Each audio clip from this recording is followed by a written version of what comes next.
لا الہ الا اللہ محمد رسول اللہ اشہد ان علی ولی اللہ.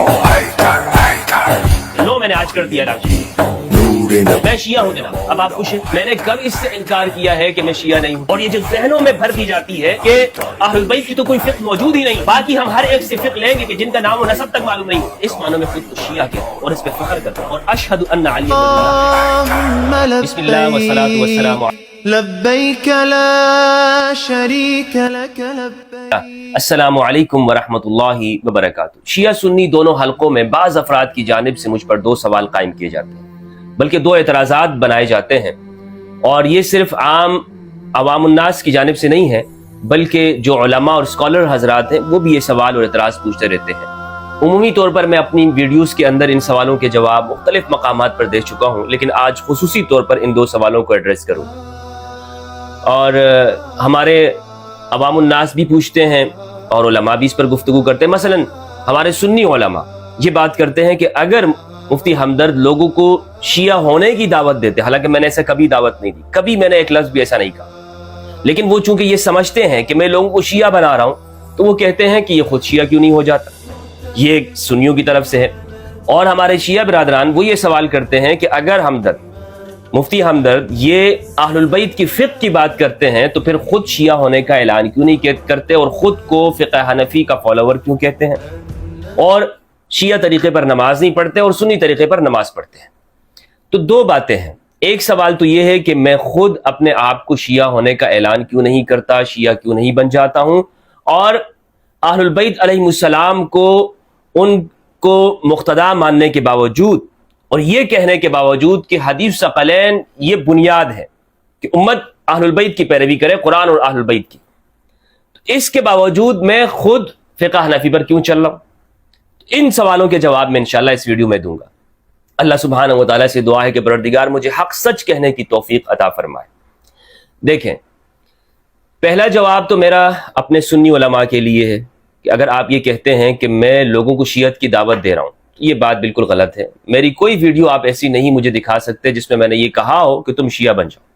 کوئی ایک لفظ میرا ایسا موجود نہیں ہے. اگر ایسا ہوتا تو پھر ہمارے شیعہ یہ کیوں سمجھتے کہ میں سنی ہوں. دوسری بات یہ ہے کہ میں نے کب اس سے انکار کیا ہے کہ میں شیعہ نہیں ہوں. اب آپ کہیں گے، کنفیوژن کا شکار ہو جائیں گے کہ یہ کیسے ممکن ہے کہ ایک شخص سنی بھی ہو اور شیعہ بھی ہو. یہ نہیں ہو سکتا. یہی وہ بات ہے جو آج لوگوں کے دماغ میں فرقہ پرستوں نے ڈال دی ہے. سنی اور شیعہ میں مغایرت، اتنی دوری اور فاصلہ پیدا کر دیا ہے کہ گویا یہ ایک دوسرے کے دشمن ہیں. ایک شخص سنی ہوتے ہوئے شیعہ نہیں ہو سکتا اور شیعہ ہوتے ہوئے سنی نہیں ہو سکتا. یہ بات دماغوں میں بھر دی گئی ہے اور امت مسلمہ آپس میں لڑی جا رہی ہے اور ایک دوسرے کے خلاف فتوے آ رہے ہیں. جناب ہم سنی حق پر ہیں، ہم شیعہ حق پر ہیں، دوسرے سب باطل ہیں. تو لہٰذا یہ جو دماغوں میں بھرا گیا نا صدیوں سے، اس کا خاتمہ ضروری ہے، ورنہ امت مسلمہ میں اتحاد کے نام سے یہ سب مذہبی چورن بیچ رہے ہیں. جب تک آپ ان چیزوں کو حل کرنے کی کوشش نہیں کریں گے، میں آپ کو جواب دیتا ہوں اس بات کا کہ سنی اور شیعہ دونوں ایک کیسے ہو سکتے ہیں. دیکھیں، سنیت کا کیا مطلب ہے؟ اہل السنت والجماعت، یعنی سنت کی پیروی کرنے والا، اہل السنت، سنت کو فالو کرنے والے. سنی کون ہوتا ہے؟ سنی وہ نہیں ہوتا کہ جو شیعہ نہیں ہوتا. یہ دماغوں میں ڈالی گئی یہ بات کہ سنی وہ ہے کہ جو شیعہ نہیں ہو، شیعہ کا مخالف ہو. نہیں، سنی وہ ہے کہ جو نبی صلی اللہ علیہ وآلہ وسلم کا پیروکار ہو، سنت محمد صلی اللہ علیہ وآلہ وسلم. یہ بات ہے یا نہیں ہے؟ ہمارے سب علماء اہل سنت یہ کہتے ہیں کہ ہم سنت کے پیروکار ہیں. لیکن اگر یہی معنی اس کا ہے تو پھر ایک شیعہ بھی سنت کا پیروکار ہے، ایک شیعہ بھی سنی ہے. ایک شیعہ بھی کیا ہے؟ وہ سنی ہے اس معنوں میں، اگر سنت سے مراد یہ ہے. لیکن اگر سنت سے مراد یہ ہے کہ میں فقہ حنفی کے اقوال کو سنت کے دائرے میں ہی حق سمجھوں یا فقہ حنبلی کو ہی سنت کے معیار کے مطابق سمجھوں، جس طرح کے سلفی حضرات وہ فقہ حنفی کے ماننے والوں کو سنت پر نہیں سمجھتے، اگر سنت کا یہ معیار ہو یا یہ معیار بنایا جائے کہ موجودہ زمانے میں جو دیوبندی حضرات ہیں یہ سنت کے زیادہ قریب ہیں اور بریلوی حضرات سنت کے قریب نہیں ہیں، وہ بدعتی ہیں، یہ فتوے موجود ہیں نا. خود اہل سنت میں تقسیم پائی جاتی ہے کس بات کی؟ سنت کے مفہوم کی. تو اس معنوں میں تو سنت سے بچنا چاہیے. اس سنت کے اگر اہل سنت سے مراد یہ ہے فرقے والی، اس میں کسی کو نہیں ہونا چاہیے. اور میں خود کو بھی اس اہل سنت سے نکالنے چاہوں گا، اور ہر مسلمان کو فرقے کی سنت سے نکلنا چاہیے. اور اگر سنت کا وہ وسیع مفہوم مراد ہو کہ نبی صلی اللہ علیہ وآلہ وسلم کی سنت کی پیروی کرنا اسوہ حسنہ مانتے ہوئے، تو ہر مسلمان سنی اور شیعہ دونوں وہ اہل سنت ہیں۔ یہ بات سمجھ میں آ گئی؟ اور میں اسی معنوں میں خود کو سنی کہتا ہوں۔ اب جو ہمارے اہل تشیع برادران ہیں وہ یہ سوال کرتے ہیں کہ اگر میں اہل البیت علیہم السلام کی اتباع کا قائل ہوں تو پھر فقہ حنفی کو کیوں مانتا ہوں؟ میرے بھائی، بات یہ ہے کہ چونکہ ہمیں ذہنوں میں زمانہ طالب علمی سے ہی شیعہ کتابوں سے نفرت دلائی گئی، ہمیں کہا گیا کہ ان کے پاس کوئی علم موجود نہیں ہے، اہل البیت نے کوئی فقہ تدوین نہیں کی ہے، باوجود اس کے کہ اہل سنت والجماعت یہ بات کہتے ہیں کہ ہمارے بڑے بڑے اکابرین اور ائمہ ابو حنیفہ، مالک، شافعی، احمد بن حنبل، ثوری، سفیان ثوری، یہ تمام یہ شاگردان رشید ہیں اہل البیت علیہم السلام کے، امام زین العابدین، امام محمد الباقر، امام جعفر الصادق علیہم السلام علیہم الرضوان، ان کے شاگرد ہیں، لیکن ان کی فقہ کہاں پر ہے؟ تو ہمیں چونکہ ہمیشہ متنفر کیا گیا ہے کہ ان کے پاس کوئی صحیح ذخیرہ موجود نہیں ہے، اس لیے ایک سنی کو شیعہ کتابیں پڑھتے ہوئے تردد ہوتا ہے۔ وہ یہ بات کہتا ہے کہ پہلے مجھے اپنی کتابوں کے اندر سے صحیح طور پر روایات مل جائے تو میں اہل البیت کے ان اقوال کو مانوں گا، میں اہل البیت کے ان اقوال کو سب سے مقدم سمجھوں گا۔ تو اگر آپ مجھے یہ کہتے ہیں کہ میں اہل البیت علیہ السلام کی اتباع کیوں نہیں کر رہا ہوں، تو الیاذ باللہ، اللہ مجھے معاف فرمائے، کہ میرے سامنے اگر کوئی اہل البیت کا قول مل جائے، ان کا عمل مل جائے صحیح طور پر اہل سنت کی کتابوں سے، اور پھر میں یہ کہوں نہیں میں ابو حنیفہ کے پیچھے چلوں گا، میں مالک کے پیچھے چلوں گا، تو یہ بات جہالت کی بات ہوگی، یہ بات غباوت کی بات ہوگی، حماقت ہے، ایسا کوئی یہ نہیں کر سکتا۔ اور میرا موقف یہی ہے کہ یہ سارے جتنے بھی ہیں، ابو حنیفہ، مالک، شافعی، احمد بن حنبل، سفیان ثوری اور اوزاعی، جتنے بھی ہیں، یہ اہل البیت علیہ السلام کے سامنے کچھ بھی نہیں ہے۔ اہل البیت علیہ السلام کا موقف اگر ہمیں درست طور پہ معلوم ہو جائے، مثال کے طور پر امام علی علیہ السلام ہے، ایک مسئلہ مجھے اگر امام علی کا مل جاتا ہے، ایک موقف اگر امام علی کا ہے، صفین میں وہ کھڑے ہیں، تو کیا پھر میں دوسری جانب جاؤں گا کہ نہیں دوسری جانب بھی صحابہ ہے؟ نہیں۔ اگر میں دوسری جانب جاتا ہوں تو پھر میں حدیث ثقلین کی اتباع کرنے والا نہیں ہوں گا۔ میں یہ کہتا ہوں کہ صفین میں امام علی علیہ السلام کا سٹینڈ یہ ہے، موقف یہ ہے، آپ کا نظریہ، آپ یہاں پہ کھڑے ہیں، تو پھر ہر مسلمان کو امام علی علیہ السلام کے ساتھ ہونا چاہیے۔ وہ یہ نہیں کہہ سکتا کہ اس مسئلے میں امام علی کا یہ قول ہے، ابو ہریرہ رضی اللہ عنہ بھی یہ کہتے ہیں لہٰذا میں ابو ہریرہ کے پیچھے چلتا ہوں۔ نہیں بھائی، یہ نہیں ہوگا۔ اور ہمارے عام طور پر سنی حضرات وہ یہی کر رہے ہوتے ہیں، امام علی کا موقف آ جاتا ہے، صحیح حدیث مل جاتی ہے، لیکن پھر بھی وہ یہ کہتے ہیں کہ اس میں دوسرے صحابہ کی رائے یہ ہے، اور وہ دوسری جانب چلے جاتے ہیں اور یہ چھوڑ دیتے ہیں۔ تو شیعہ کا جو مفہوم ہے، شیعہ کا اگر اس کا مفہوم یہ ہے کہ امام علی علیہ السلام کا شیعہ ہونا، امام علی کی جماعت کا ہونا، امام علی کی پارٹی کا ہونا، واللہ باللہ میں فخریہ کہتا ہوں کہ میں شیعہ ہوں۔ اس معنی میں ہر مسلمان کو شیعہ ہونا چاہیے، میں شیعہ ہوں۔ اور یہ جو گواہی دی جاتی ہے امام علی علیہ السلام کے ولی ہونے کی، کیا کوئی سنی سے انکار کر سکتا ہے؟ اشہد ان علی ولی اللہ، میں اس بات کی گواہی دیتا ہوں ببانگ دوہل کہ علی اللہ کے ولی ہیں۔ کسی مسلمان کو انکار ہے اس علی کے اللہ کے ولی ہونے سے؟ من کنت مولاہ فہذا علی مولاہ اللہم وال من والا وعاد من عاد، کوئی بھی اس سے انکار نہیں کرے گا۔ آج میں بھی پڑھتا ہوں یہ لا الہ الا اللہ محمد رسول اللہ اشہد ان علی ولی اللہ، علی اللہ کے ولی ہیں۔ اس کو ملانے سے کوئی شخص سنیت سے نہیں نکلے گا، یا امام علی کی ولایت کا اقرار کرنے سے کوئی شخص بھی وہ سنیت کے دائرے سے نہیں نکل جاتا، لیکن ذہنوں پر تعصب کے پردے پڑے ہوئے ہیں، اور ہم یہ سمجھتے ہیں کہ ولی اللہ کا اقرار ہو گیا تو سنیت سے نکل گیا۔ اور دوسری جانب سے یہ سوال ہوتا ہے کہ پھر ایک شخص وہ پھر سنی گیٹ اپ میں کیوں ہے؟ وہ یہ کیوں کہتا ہے کہ میں خود کو شیعہ نہیں کہتا؟ مثلا میں اس چیز سے احتراز کرتا ہوں، اور یہ احتراز ہر مسلمان کو کرنا چاہیے، کیونکہ قرآن مجید میں جو ہمیں ٹائٹل دیا گیا ہے میرے بھائیوں، وہ ٹائٹل کیا ہے؟ سماکم المسلمین، ہمارا نام ہے مسلمین، مسلم نام رکھا گیا ہے، اس امت کا نام کیا ہے؟ مسلم ہے۔ اور یہ بھی حق بجانب ہے کہ امام علی کا گروہ، جس طرح کہ اہل سنت کی روایات ہے انت و شیعتک هم الفائزون، یا علی، اے علی تم اور تمہارے شیعہ وہی کامیاب ہے، آپ کا گروہ، آپ کی پارٹی۔ لیکن اگر شیعہ کا مفہوم فرقہ وارانہ طور پر لیا جائے اور یہ کہا جائے جس طرح کہ سنت کا مفہوم آج فرقہ وارانہ طور پر لیا جاتا ہے کہ جو سنت فقہ حنفی کی ہے، یعنی جو تشریح اور تعبیر فقہ حنفی کرتے ہیں، حنابلہ اس کو باطل سمجھتے ہیں، یا سلفیہ اس کو باطل سمجھتے ہیں، تو یہ فرقہ وارانہ تعبیر ہے سنت کی۔ اگر یہی تعبیر آپ شیعہ کے لفظ کی لیتے ہو تو میں اس کو پسند نہیں کرتا، اور اگر آپ شیعہ کے لفظ کی وہ تعبیر لیتے ہو جو نبی صلی اللہ علیہ وآلہ وسلم نے دی، امام علی علیہ السلام نے دی، کہ امام علی کی جنگوں میں امام علی کو حق سچ سمجھنا، اور یہ اعلان کرنا کہ اگر میں اس زمانے میں ہوتا تو میں علی کے ساتھ ہوتا، میں علی کے قدموں میں ہوتا، میں علی کا ساتھ دیتا، میں ان زخمیوں کو پانی پلا رہا ہوتا جو صفین میں امام علی علیہ السلام کے ساتھ، میں کربلا میں امام حسین علیہ السلام کے ساتھ ہوتا، میں امام علی علیہ السلام کی اولاد، میں اہل البیت علیہ السلام کا خادم اور ان کے قدموں میں ہوں۔ اگر شیعت کا یہ معنی ہے تو بسر و چشم یہ قبول کرنا چاہیے، لیکن یہ بات کہنا کہ نہیں آپ اس فرقے کے اندر آ جائیں، یہ ہرگز قبول نہیں، کیونکہ قرآن مجید نے نام کیا رکھا ہے؟ مسلمین۔ دیکھیں قرآن مجید کے اندر یہ جو شیعہ کا لفظ شین یا عین، یہ مادہ یہ 9 جگہ پر استعمال ہوا ہے، شیعان اور شیعہ۔ کسی جگہ پر یہ مذمت کے معنی میں استعمال ہوا ہے یہ لفظ، اور کہیں قرآن نے اس لفظ میں اس کو مدح کے معنی میں استعمال کیا، یعنی انبیاء کے گروہ پر بھی شیعہ کا اطلاق کیا گیا ہے، اور احادیث میں امام علی کے گروہ پر اطلاق کیا گیا ہے، یعنی یہ لفظ مشترک ہے، یہ محب پر بھی آتا ہے اور عدو پر بھی آتا ہے، یہ لفظ ہر ایک کے لیے استعمال ہوتا ہے۔ قرآن مجید کے اندر ہے، سورہ الانعام کی آیت نمبر 65 کے اندر استعمال ہوا، اعوذ باللہ من الشیطان الرجیم، بسم اللہ الرحمن الرحیم، قل هو القادر على ان يبعث عليكم عذابا من فوقكم او من تحت ارجلكم او يلبسكم شيعا ويذيق بعضكم بأس بعض انظر كيف نصرف الآيات لعلهم يفقهون۔ کہہ دو کہ وہ اس پر بھی قدرت رکھتا ہے کہ تم پر اوپر کی طرف سے یا تمہارے پاؤں کے نیچے سے عذاب بھیجے، یا تمہیں فرقہ فرقہ کرتے ہیں۔ تو یہاں پر شیعان کا لفظ فرقے فرقے کے معنوں میں استعمال ہوا ہے، اور یہ بطور مذمت کے، کوئی بطور تعریف کے نہیں ہے۔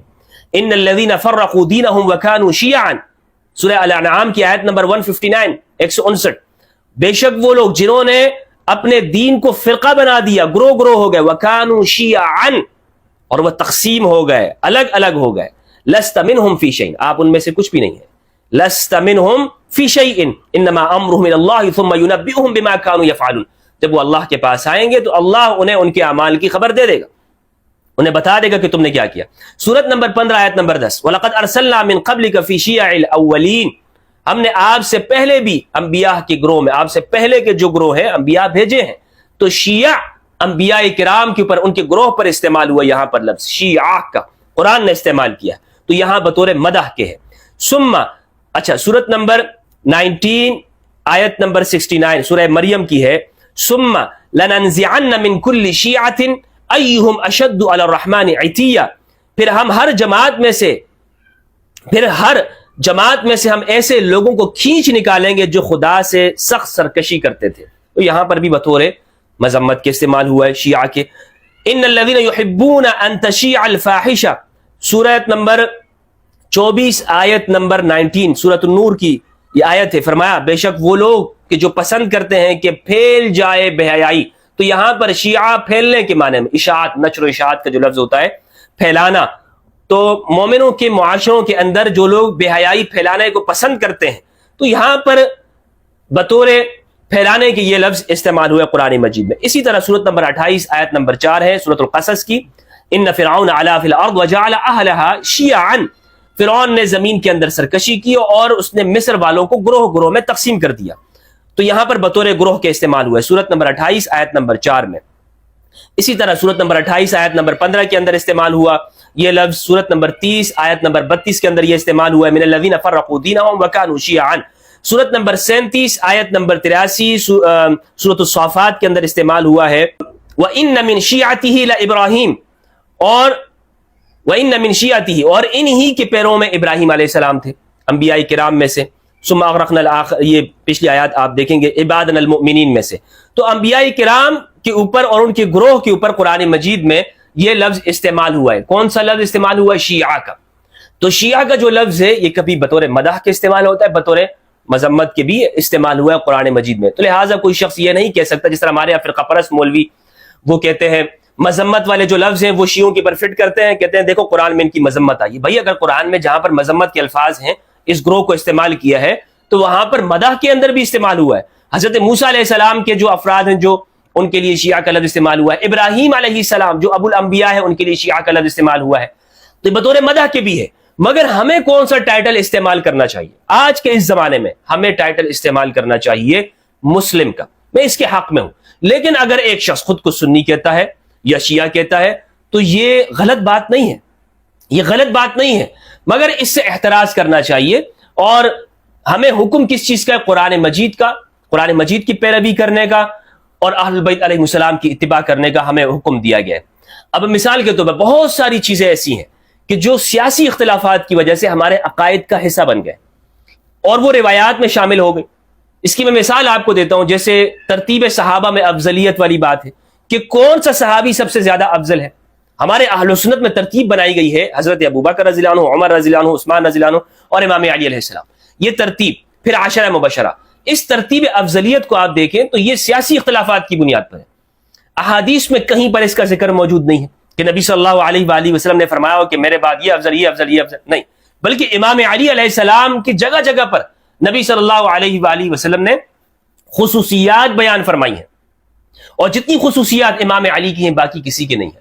لیکن جب بعد میں خلافت کے ادوار آئے تو اسی کو پھر افضلیت سمجھ لیا گیا، چونکہ یہ مسئلہ بعد میں کھڑا ہوا کہ یہ خلافت پہلے پر ہے، دوسرے پر ہے، تیسرے پر ہے، امام علی علیہ السلام کی چوتھے نمبر پر خلافت ہے، تو یہ سمجھ لیا گیا کہ امام علی علیہ السلام اگر چوتھے نمبر پر آتے ہیں تو آپ کی افضلیت میں بھی چوتھا نمبر ہے، باقی اس کا قرآن اور حدیث سے کوئی تعلق نہیں ہے۔ امام علی علیہ السلام یعنی اس ترتیب کا کہ سب سے افضل وہ ابو بکر ہے، پھر عمر، عثمان، علی ہے، یہ ترتیب کہیں قرآن میں بیان نہیں ہوئی اور احادیث میں اس کا ذکر نہیں کیا گیا، مگر اسے سمجھ لیا گیا اور آج ایک سنی کی پہچان یہی قرار دے دی گئی۔ یہ ہے فرقہ واریت، یہ ہے اہل البیت علیہ السلام سے دوری، اور یہ جو ذہنوں میں بھر دی جاتی ہے کہ اہل البیت کی تو کوئی فقہ موجود ہی نہیں ہے، باقی ہم ہر ایک سے فقہ لیں گے کہ جن کا نام و نسب تک معلوم نہیں ہوتا، اور اہل البیت جو درخشندہ ستارے ہیں جو کہ قرآن اور اہل البیت جن کی جگہ جگہ پر اتباع کا حکم دیا گیا، ان سے دین ہم نہیں لیتے۔ اسی طرح حدیث عشرہ مبشرہ، یہ حدیث بھی سیاسی طور پر اس کو سمجھا گیا ہے، یعنی آپ اس حدیث پر اگر نظر ڈالیں گے کہ 10 وہ صحابہ جنہیں ایک مجلس میں نبی صلی اللہ علیہ وآلہ وسلم جنت کی بشارت دی، تو اس کے اندر اہل البیت کہاں پر ہے؟ سیدہ زہرا کہاں پر ہے؟ ایک انصاری صحابی اس میں نہیں ہے، جبکہ قرآن مجید نے جو ترتیب افضلیت بتائی ہے سورہ توبہ کی آیت نمبر 100 صحابہ کے حوالے، صحابہ کرام کو سمجھنے کے حوالے سے سورہ توبہ آیت نمبر 100 یہ تمام مسائل کو آشکار کر دیتی ہے۔ مثلا صحابہ کرام میں جو افضلیت کی بات ہے، قرآن کہتا ہے مہاجرین اور انصار افضل ہے۔ کیا فرمایا؟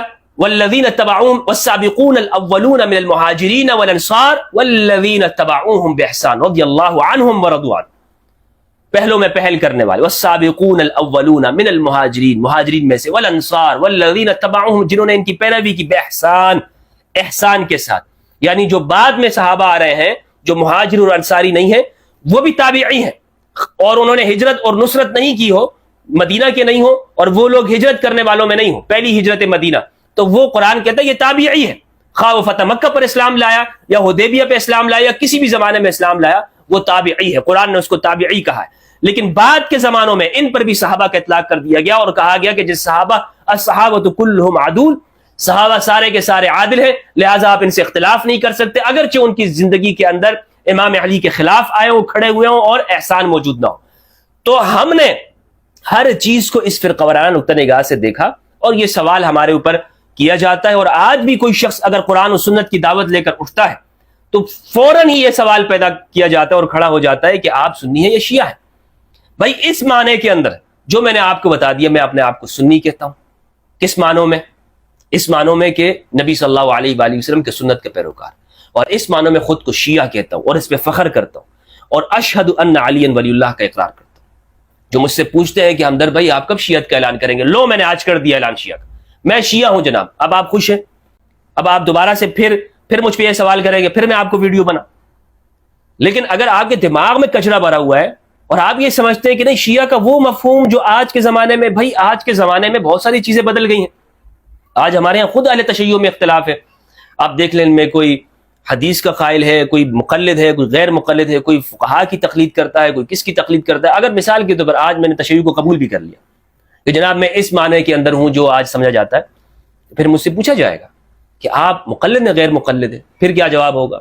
پھر اگر میں مقلد ہو گئے تو غیر مقلد ناراض، اور اگر غیر مقلد ہو گئے تو مقلد ناراض۔ ہم نے لوگوں کو خوش کرنا ہے، یا اگر میں نے صحیح سیستانی حفظہ اللہ کی تقلید کروں تو جناب خامنئی کی کیوں نہیں کروں، خامنئی کی کروں تو ان کی کیوں نہیں کروں، مراجع الگ ہے. تو یہ تقسیم موجود ہے نا. تو اس لیے مجھ سے آپ یہ مطالبات کیسے کر سکتے ہیں جب واضح بات ہے نبی صلی اللہ علیہ وآلہ وسلم نے فرمایا قرآن اور اہل البیت.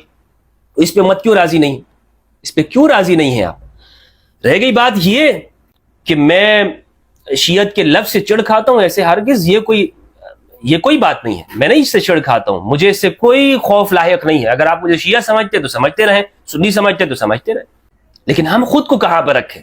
تو خود کو ہم اس لیے یہاں پہ رکھنا پسند کرتے ہیں کہ ان اختلافات میں اگر آپ پڑھ گئے اور آپ نے اپنے آپ کو ایک مخصوص ٹائٹل دے دیا تو پھر جناب آپ اس کا مطلب یہ کہ آپ لوگوں کو خوش کر رہے ہیں، آپ عام فرقوں والوں کو لوگوں کو خوش کر رہے ہیں، اللہ کو خوش نہیں کر رہے. قرآن میں حکم ہے واللہ ورسولہ حق و یردو، اللہ اور اس کا رسول حقدار ہے کہ آپ انہیں خوش کریں، نہ کہ فرقوں کو آپ خوش کریں.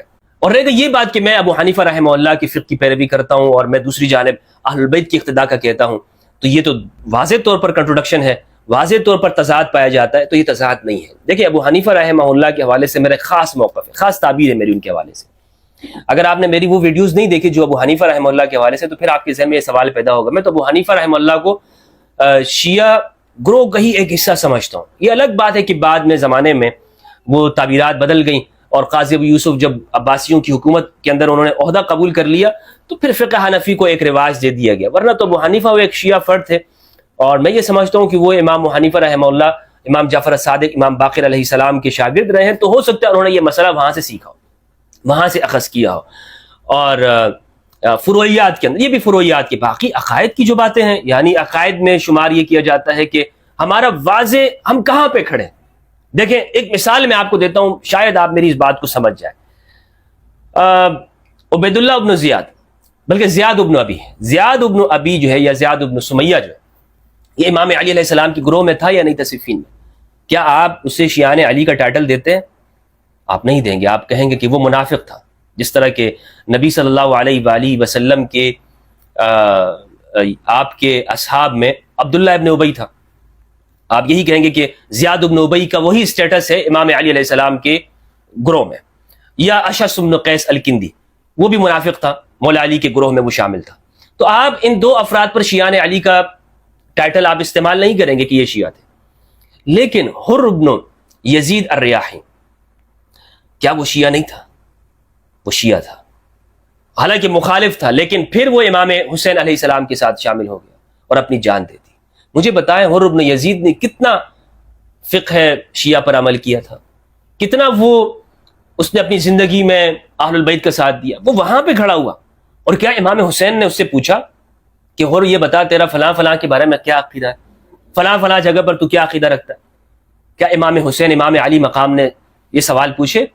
بس وہ آیا، مولا علی کی ولایت کے اقرار کیا، امام حسین پر اپنی جان نچھاور کر دی. شیعان علی تا قیامت اس کا نام زندہ ہوگا. لیکن ایسے افراد جو زیاد ابن ابی جیسے منافقین ہوں، زیاد ابن ابی جیسے منافقین ہوں، یا اشعث بن قیس الکندی جیسے منافقین ہوں، وہ خاک میں ہیں، وہ دفن ہو گئے، ان کے وہ مردودوں میں چلے گئے. تو یہ ٹائٹل، اصل بات یہ ہے کہ آپ کہاں کھڑے ہیں. اصل بات یہ ہے، اس پہ غور کیجئے اور توجہ دیجئے تاکہ یہ جو فرقواریت ہمارے ذہنوں میں رچ بس گئی ہے اس سے ہم نکل سکیں. اللہ سبحانہ و تعالیٰ سے دعا ہے کہ پروردگار ہمیں حق سچ کہنے کی توفیق عطا فرمائے، قرآن مجید میں تدبر کرنے اور اہل بیت علیہ السلام کی اتباع کی. والسلام علیکم ورحمۃ اللہ وبرکاتہ. لبیک لبیک لا شریک لک لبیک.